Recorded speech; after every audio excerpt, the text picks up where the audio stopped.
Start the concept and what are the working principle, why in LED spontaneous emission occur, and what are the different types of LED we discuss in this video. So let's start the class. So what is the light emitting diode?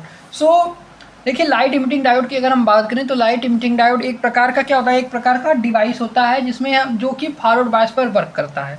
अब forward bias पे work करेगा तो आप यह कहेंगे कि forward bias में depletion layer की वैल्यू क्या होती है, नैरो होती है, यानी पतली होती है। तो अगर डिप्लीशन लेयर की वैल्यू पतली हुई तो वहाँ पर क्या होगा, करंट आसानी से फ्लो करेगा। तो ये है इसका वर्किंग प्रिंसिपल। अगर इसका लाइट इमिटिंग डायोड यानी एलईडी का अगर कोई तो आपसे प्रिंसिपल पूछता है तो आप बताएंगे कि ये फॉरवर्ड बायस पे वर्क करता है और ये क्या करता है, लाइट एनर्जी को कन्वर्ट करता है, मतलब इलेक्ट्रिकल एनर्जी को कन्वर्ट करता है लाइट एनर्जी में। ठीक, ये इसका प्रिंसिपल हो गया, मतलब कि इलेक्ट्रिकल एनर्जी को कन्वर्ट किया लाइट एनर्जी में और ये फॉरवर्ड बायस पे वर्क करता है। और यहाँ पर क्या होता है, लाइट कब जनरेट होती है, लाइट तब जनरेट होगी जब इलेक्ट्रॉन रिकम्बाइन कर लेगा होल के साथ, तो वहाँ पर लाइट जनरेट हो जाएगी। और जो अगर हम फॉरवर्ड बायस की बात करें तो फॉरवर्ड बायस में एलईडी जो है वो क्या करता है, इमिट करता है colour of light of particular spectrum wavelength की। तो ये है mechanism and working principle of LED, जो कि मैंने आपको हिंदी में एक्सप्लेन कर दिया है। तो आई होप ये आपको समझ में आ रहा होगा। अब हम आगे बढ़ते हैं कि एलईडी में, जैसा कि आप जानते हैं कि एलईडी में आपका स्पॉन्टेनियस इमिशन होता है, वहीं लेजर में स्पॉन्टेनियस एंड स्टिमुलेटेड इमिशन होता है। तो पढ़ते हैं स्पॉन्टेनियस इमिशन क्या होता है। देखिए अगर मैं इसको अपने भाषा में समझाऊं कि स्पॉन्टेनियस इमिशन क्या है, तो स्पॉन्टेनियस इमिशन से आप यह कह सकते हैं कि जो नेचुरल टेंडेंसी, मतलब कि प्रकृति द्वारा जो हो जाए, मतलब कि जो नेचर द्वारा हो जाए, अपने आप हो जाए, उसको हम स्पॉन्टेनियस बोलते हैं। और इमिशन मतलब होता है कि जब कोई इलेक्ट्रॉन हायर कंसंट्रेशन से, या हम यह कह सकते हैं एक्साइटेड स्टेट से ग्राउंड स्टेट पर आता है, तो वहाँ पर इमिशन होता है, मतलब कुछ इमिट हो रहा है। तो इमिट कब होगा, जब वो ऊपर से नीचे आएगा तो कुछ इलेक्ट्रॉन्स या होल को इमिट कर देगा। ठीक है, तो वही होता है स्पॉन्टेनियस इमिशन। स्पॉन्टेनियस का मतलब आपने समझ गया कि जो खुद से हो जाए, और इमिशन मतलब इलेक्ट्रॉन का इमिट होना। ठीक, तो ये हो स्पॉन्टेनियस इमिशन। तो आप यह कह सकते हैं कि अगर इसको डिफाइन करना चाहें तो आप यही कहेंगे कि transition of electron from excited state to ground state happen as a result of natural tendency. जैसा कि मैंने बताया कि स्पॉन्टेनियस मतलब नेचुरल टेंडेंसी होती है of A electron without the action of any external agent, तो उसका नाम होता है स्पॉन्टेनियस इमिशन। आप इस डायग्राम से देख सकते हैं कि ये एक्साइटेड स्टेट से ग्राउंड स्टेट पर आया और यहाँ पर कुछ इलेक्ट्रॉन या फोटोन क्या होंगे, इमिट हो गए। ठीक, यही होता है। ठीक है, अब देखिए एलईडी में स्पॉन्टेनियस इमिशन होता है, आपको ये पता चल गया। अब क्वेश्चन रह जाता है कि ड्रॉबैक क्या है एलईडी का कंपेयर टू लेजर। तो देखिए क्या, अब क्वेश्चन ये भी पूछता है कि एलईडी और लेजर में डिफरेंस बताइए, इसका ड्रॉबैक बताइए। तो अगर हम बात करें एलईडी की ड्रॉबैक के पहले, तो generally lower optical power couple into a fibre, इसमें जनरली हम लोअर ऑप्टिकल पावर कपल का इस्तेमाल करते हैं। इसमें हार्मोनिक डिस्टॉर्शन होता है, यूजुअली लोअर मॉड्यूलेशन बैंडविड्थ होता है, इसमें यूजुअली लोअर मॉड्यूलेशन बैंडविड्थ होता है। वहीं इसके अगर हम एडवांटेज की बात करें तो इसकी एडवांटेज में पहला एडवांटेज होता है सिंपल फैब्रिकेशन होता है, दूसरा एडवांटेज होता है कॉस्ट रिड्यूस होता है, तीसरा एडवांटेज हो गया एलईडी का मोर रिलायबिलिटी होती है इसमें, और चौथा हो गया जनरली लेस टेम्परेचर डिपेंडेंस होता है एलईडी। और पांचवा की अगर हम बात करें तो सिंपल ड्राइव सर्किट होता है, इसकी सर्किट भी सिंपल होती है, और लीनियरिटी इसमें होती है। Ideally the LED have linear light output against current, मतलब करंट के साथ इसकी लीनियर क्या होती है, करेक्टरिस्टिक होती है। अब देखिए कौन कौन से मटेरियल का इस्तेमाल करते हैं एलईडी को बनाने के लिए। इसमें लिखा है कि गैलियम आर्सेनाइड, गैलियम फास्फेट का इस्तेमाल करते हैं, ठीक, एलईडी को बनाने के लिए। अब इसी गैलियम आर्सेनाइड और गैलियम फॉस्फेट के बनाते हैं, और इसमें इलेक्ट्रोलुमिनेस प्रोसेस होता है। In order to encourage electroluminescence it is necessary to select appropriate semiconductor, मतलब कि अगर हमको इलेक्ट्रोलुमिनेस प्रोसेस चाहिए तो हमको इसको गैलियम आर्सेनाइड और गैलियम फास्फेट से बनाना चाहिए। The most useful material or purpose of direct band semiconductor in which the electrons and hole is either side of orbital energy gap, some value of crystal momentum and thus direct recombination। मतलब इसमें direct recombination, मतलब direct recombination क्या होता है, जब balance band का maxima conduction band के minima से दोनों क्या, दोनों लाई करें on the same value of के मतलब प्रोपोर्शनलिटी कांस्टेंट, या आप यह कह सकते हैं कि वेव वेक्टर भी जिसको बोलते हैं, कि जब कंडक्शन बैंड का मिनिमा बैलेंस बैंड का मैक्सिमा लाई करे सेम वैल्यू ऑफ के पर, तो उसको हम डायरेक्ट रिकम्बिनेशन बोलते हैं। और इनडायरेक्ट रिकम्बिनेशन इसी का उल्टा होता है। इसका भी एक डायग्राम हो सके तो इसमें होगा, वो आपको दिखाऊंगा मैं अभी। तो देखिए डायरेक्ट रिकम्बिनेशन यही है। देखिए क्या है यहाँ पर, देखिए यही बता रहा था मैं कि डायरेक्ट रिकम्बिनेशन में क्या होता है। डायरेक्ट अगर हम बात करें डायरेक्ट रिकम्बिनेशन में, तो डायरेक्ट रिकम्बिनेशन में बैलेंस बैंड का मैक्सिमा कंडक्शन बैंड के मिनिमा से मिला, और ये वैल्यू जो लाई करती है सेम वैल्यू ऑफ किस पर, सेम वैल्यू ऑफ प्रोपगेशनलिटी कांस्टेंट यानी के की वैल्यू पर। के की वैल्यू होती है 2π/λ। इस पे अगर लाई करें तो इसको हम क्या बोलते हैं, डायरेक्ट सेमीकंडक्टर। तो डायरेक्ट बैंड गैप क्या होता है, देखो यहाँ पर लिखा गया है कि कंडक्शन बैंड का मिनिमा बैलेंस बैंड के मैक्सिमा से मिले जो कि सेम वैल्यू ऑफ के पर लाई करें। के क्या है, प्रोपगेशनलिटी का कांस्टेंट या क्रिस्टल मोमेंटम भी कह सकते हैं। ठीक है, तो इसमें डायरेक्ट रिकम्बिनेशन हुआ। ठीक है, आप समझ गए ना। अब देखिए डबल हेट्रोजंक्शन एलईडी क्या होता है। तो डबल हेट्रोजंक्शन एलईडी, जैसे कि आप एलईडी को बनाते हैं तो वहाँ पर देख सकते हैं कि सबसे पहले हम एक ही एलईडी लिया। अब डबल हेट्रोजंक्शन एलईडी मतलब कि जब पीएन डबल हेट्रोजंक्शन अगर आता है तो कैसे डिफाइन करेंगे।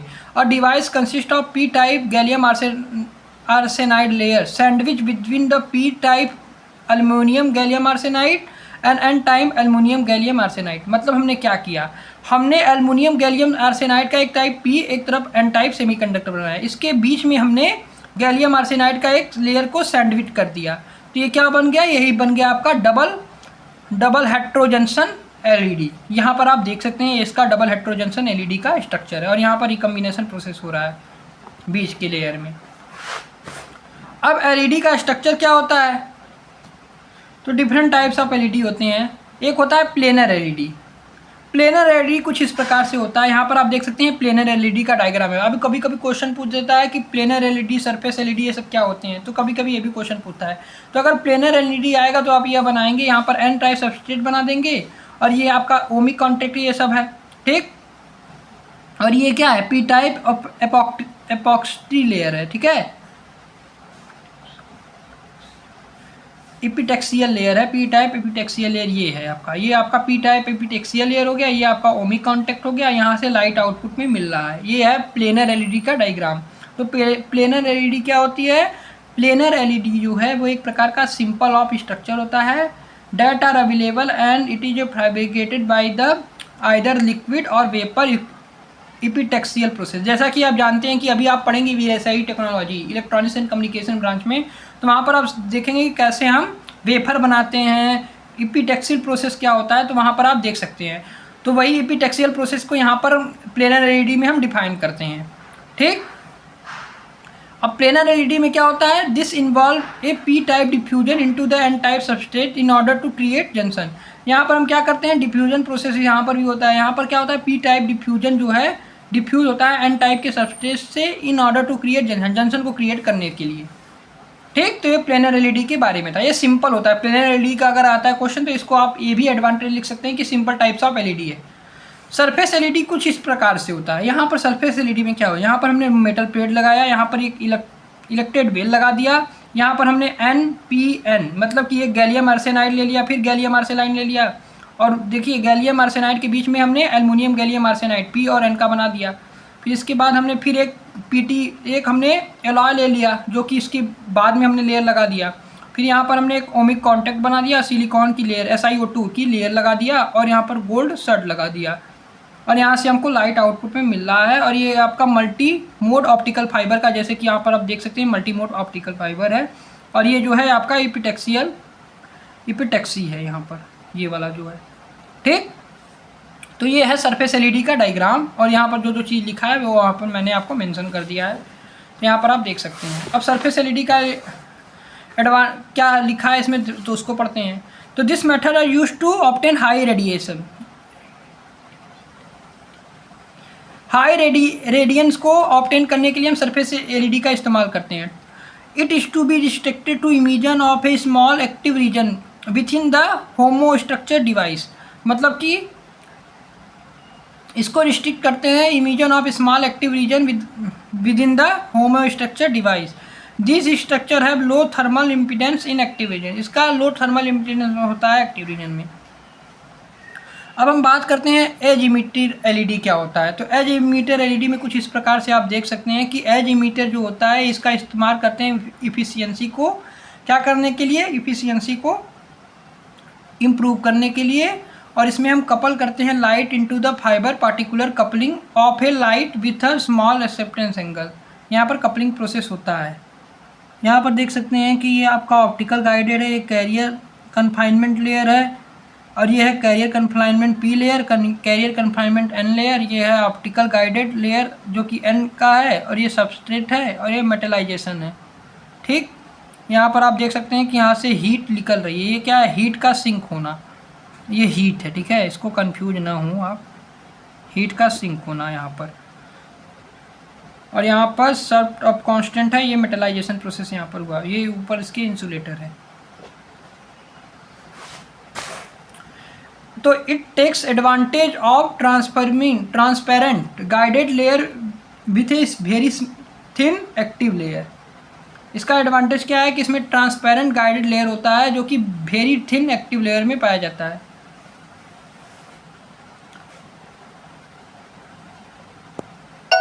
को एज इमिटर एलईडी में क्या कंपैरिजन होता है उसको देखते हैं। तो अगर हम बात करें कंपैरिजन की, तो सरफेस इमिटर और यहाँ पर हमने सरफेस इमिटर लिया, यहाँ पर एज इमिटर। अब हमको इनको कंपेयर करना है। तो सरफेस इमिटर जो है वो रेडिएट करता है ज़्यादा पावर, और वहीं अगर हम एज इमिटर की बात करें तो इसमें लेस पावर रेडिएट होता है as compare to surface emitter. Surface emitter के दूसरे एडवांटेज की बात करें तो इसमें लेस मॉड्यूलेशन बैंडविड्थ होता है, इसमें बेटर मॉड्यूलेशन बैंडविड्थ होता है। सरफेस इमिटर में डिफ़िकल्ट टू कंस्ट्रक्ट होता है, ये सिंपल टू कंस्ट्रक्ट होता है। ठीक, यानी difficult to construct a narrow line with than surface emitter. ठीक है, और ये सिंपल टू कंस्ट्रक्ट होता है। अब कभी कभी क्वेश्चन ये भी पूछता है कि एलईडी पावर एंड इफिशियंसी को डिफाइन कीजिए। तो एलईडी का पावर अगर क्वेश्चन आता है तो क्या बताएंगे, इंटरनल क्वांटम इफिशियंसी। अगर हम इफिशियंसी और पावर के एलईडी को डिफाइन करना है तो कैसे डिफाइन करेंगे, तो यहाँ पर वही लिखा है कि अगर हमको इंटरनल क्वांटम इफिशियंसी को डिफाइन करना है तो हम क्या कर सकते हैं। तो इसको हम यह कर सकते हैं ratio of photon generated to the injected electron. इसी का रेशियो ही हमारा इफिशियंसी कराता है। Quantum efficiency of internal quantum efficiency क्या कहलाता है, ratio of photon generated to the injected electron. तो देखिए, if the 50% of homojunction structure, यानी 50% है तो होमोजंक्शन स्ट्रक्चर है और 60 to 80% है तो हेट्रोजंक्शन स्ट्रक्चर है। क्या इफिशियंसी, अगर इफिशियंसी 50% है तो वो होमोजंक्शन स्ट्रक्चर है। ठीक है, यहाँ पर लिखा है साफ साफ, आप देख सकते हैं कि अगर 50% है तो होमोजंक्शन स्ट्रक्चर है, वहीं 60 to 80% है तो हेट्रोजंक्शन स्ट्रक्चर है। अब कभी कभी पूछता है कि derivation of LED power and efficiency, LED के पावर और इफिशियंसी को डिराइव कीजिए। ठीक है, तो कैसे डिराइव करेंगे, तो जैसे जानते हैं कि excess minority charge carrier density delay in exponential. अगर हम इसको एक्सपोनेंशियल में लिखना चाहें तो कैसे लिख सकते हैं, delta n is equal to delta n not e की पावर माइनस टी बटे टाउ, जहाँ पर डेल्टा एन क्या है, initial injected excess electron density, वहीं टाउ क्या है, टोटल रिकम्बिनेशन लाइफ टाइम। तो टोटल, अगर हमको total rate of at which carrier, अगर हमको टोटल रेट लिखना है तो इसको हम किस तरह लिख सकते हैं, तो इसको हम डिफ्रेंशिएट कर दें विद रिस्पेक्ट टू टी। तो इसकी वैल्यू हो जाएगी डेल्टा टी बटे डेल्टा एन बटे delta t is equal to J बटे e d minus delta n बटे टाउ। ठीक, अगर इसको हम कंडीशन ऑफ इक्विलिब्रियम में ऑब्टेन करना चाहें तो इस डेरिवेशन, तो क्या करें, derivative is equal to zero, तो इसमें डेरिवेटिव इक्वल टू जीरो हो जाएगी, जिसकी वैल्यू हो जाएगी जे टाउ बटे ई डी। ठीक है, अगर हम इसको स्टेडी स्टेट की बात करें, अब हम आगे थोड़ा बढ़ जाते हैं कि इन द स्टेडी स्टेट में क्या होगा, the total number of carrier recombination per second upon carrier recombination rate. तो स्टडी स्टेट में कुछ इस तरह से हो जाएगा ये, इसकी वैल्यू आर टी की वैल्यू हो जाएगी जे बटे ई टी, वहीं आर टी की वैल्यू होती है R R plus N R. यानी देखिए अलग टर्म में है, ये आर आर क्या है, रेडिएटेड रिकम्बिनेशन है, और ये एन आर क्या है, नॉन रेडिएटेड रिकम्बिनेशन है। ठीक, तो forward bias current into device I, तो जैसा कि जाते हैं टोटल रिकम्बिनेशन पर सेकंड क्या होता है, RT की वैल्यू होती है I/E ना। तो LED क्वांटम इफिशियंसी को, यही जो है यही मेन फार्मूला है कि अगर हमको quantum efficiency, internal quantum efficiency define करना है तो वो होता है RR, मतलब radiation recombination upon total recombination का रेशियो ही इंटरनल क्वांटम इफिशियंसी कहलाता है। तो यहाँ पर रेडिएशन रिकम्बिनेशन लिखा है, यहाँ पर टोटल रिकम्बिनेशन लिखा है। टोटल रिकम्बिनेशन किसका क्या होगा, इसमें रेडिएटेड रिकम्बिनेशन और नॉन रेडिएटेड रिकम्बिनेशन होगा, यानी ये हो जाएगा कैपिटल RR/RT। तो इंटरनल क्वांटम इफिशियंसी को हम क्या सकते हैं, which can be define as the ratio of radiated recombination rate upon the total recombination rate. इसी को क्या बोलते हैं, इंटरनल क्वांटम इफिशियंसी। ठीक है, तो इंटरनल क्वांटम इफिशियंसी क्या होता है आपको पता चल गया होगा। तो इंटरनल क्वांटम इफिशियंसी क्या होता है, रेशियो ऑफ रिकम्बिनेशन, मतलब कि radiated recombination upon total recombination का रेशियो ही इंटरनल क्वांटम इफिशियंसी कहलाता है। सो यहाँ पर जो RR है वो क्या है, total number of radiated recombination per second, यानी RR क्या है, total number of radiated recombination per second. तो RR की वैल्यू होती है N इंटरनल I/E, मतलब कि RR की वैल्यू होगी एफिशिएंसी इंटरनल बटे I/E, जहाँ पर RR क्या है, जहाँ पर since RR is also equivalent to the total number of photon generated per, जहाँ पर RR क्या है, total number of photon generated per second. तो पावर इंटरनल की वैल्यू हो जाएगी N इंटरनल I/E HF। अगर इसको हम पावर डिफाइन करना है तो ये लिख सकते हैं। ठीक है, मतलब कि हमने क्या किया, पावर की जगह जैसे RR था उसको HF से हमने मल्टीप्लाई कर दिया तो वो पावर हो गया इंटरनल। यानी इसको अगर हम आगे लिख, फ्रीक्वेंसी के टर्म था तो फ्रीक्वेंसी होता है C/λ, तो यहाँ पर C/λ आ गया। अगर हमको स्पीड ऑफ लाइट के टर्म में लिखना है तो इसकी वैल्यू हो जाएगी N इंटरनल, यानी इफिशियंसी इंटरनल इंटू SC/E/λ, ऊपर इसके न्यूमरेटर में I हो जाएगा इंटू ओमेगा, इसकी यूनिट वॉट में आएगी। तो ये है पावर इंटरनल ऑफ इफिशियंसी। ठीक, अगर हमको अनदर एक्सप्रेशन, अगर कहीं कभी क्वेश्चन में अनदर एक्सप्रेशन भी, इस एक्सप्रेशन को भी पूछ सकता है क्वांटम इंटरनल क्वांटम इफिशियंसी का। तो ये एक्सपोनेंशियल डिके, अगर एक्सपोनेंशियल डिके में बात करें इंटरनल क्वांटम इफिशियंसी को तो हम इस तरह से इसको डिफाइन कर सकते हैं, ΔN/TR। ठीक, तो इसको क्या लिखा है, for exponential delay to excess carrier the radiation minority carrier lifetime, TR की वैल्यू होती है ΔN/TR। ये क्या है, radiative minority carrier lifetime. भाई non radiative minority lifetime क्या होगा, ΔN/N RNR, ΔN/RNR हो जाएगा non radiative minority carrier lifetime. तो अगर हमको therefore the internal quantum efficiency क्या हो जाएगा, इंटरनल क्वांटम इफिशियंसी हो जाएगा 1/1 प्लस रेडिएटेड नॉन रेडिएटेड बटे टोटल रेडिएटेड। जैसा कि हम जानते हैं कि रेशियो ऑफ, यही होता है ना, radiated recombination upon total recombination ratio का रेशियो ही क्या कहलाता है, इंटरनल क्वांटम इफिशियंसी। तो इसको हम इस तरह से भी कर सकते हैं, यानी ये हो जाएगी इसकी value 1/1 plus TR upon TNR, ये TR अपॉन TNR हो जाएगा। तो टोटल रिकम्बिनेशन T को हम इस तरह से भी लिख सकते हैं, अगर T की बात को, टोटल रिकम्बिनेशन की बात करें ΔN/RT हो जाएगा। तो जैसा कि आप जानते हैं कि 1/T की वैल्यू होती है 1/TR, मतलब radiated recombination plus 1/TNR non radiated recombination. तो इंटरनल क्वांटम इफिशियंसी को क्या बोल सकते हैं, T/TR, यानी टोटल रिकम्बिनेशन अपॉन TR, यानी जैसे वो उसका रेसिप्रोकल हो जाएगा, जो आपने पहले सीखा था उसी का उल्टा हो यहाँ पर हो गया। यहाँ पर देखिए, वहाँ पर टोटल रिकम्बिनेशन रेट पहले आ रहा था अपॉन टोटल रिकम्बिनेशन रेट का रेशियो, लेकिन यहाँ पर क्या हो गया, टोटल रिकम्बिनेशन रेट पहले आ गया और रिकम्बिनेशन रेट इसके नीचे डिनोमिनेटर में आ गया। ठीक, और इसी पे बेस कुछ क्वेश्चन है, तो इस तरह से क्वेश्चन है, यहाँ पर दिखा गया है, यहाँ पर T की वैल्यू निकालनी है तो इस तरह से आप इसको निकालेंगे। ठीक है, ठीक, LED का करेक्टरिस्टिक ये देख सकते हैं कि एक LED का करेक्टरिस्टिक होता है, और वो जो न्यूमेरिकल था उसमें ये निकालना था आपको NTR, पहले आपको इफिशियंसी निकालनी थी, फिर पावर निकालनी थी, तो इस तरह से आप इसको निकालेंगे। अब हम बात करते हैं LED के करेक्टरिस्टिक की। LED की करेक्टरिस्टिक की देख सकते हैं कि यहाँ पर ये फोटोन जनरेटेड बढ़ते हैं, फॉरवर्ड बायस में इसकी ग्राफ बना है जो कि लीनियर है, एक प्रकार का क्या है, स्ट्रेट लाइन। LED का करेक्टरिस्टिक आ गया। ठीक। तो ये है एलईडी के कुछ बात, तो मैंने आपको यहाँ पर एलईडी का पूरा टॉपिक एक्सप्लेन कर दिया है आई थिंक। हाँ, अब एलईडी की बात हो गई है, अब हम बात करेंगे बाद में लेजर की। ठीक है, तो मिलते हैं नेक्स्ट वीडियो में, तब तक के लिए गुड बाय।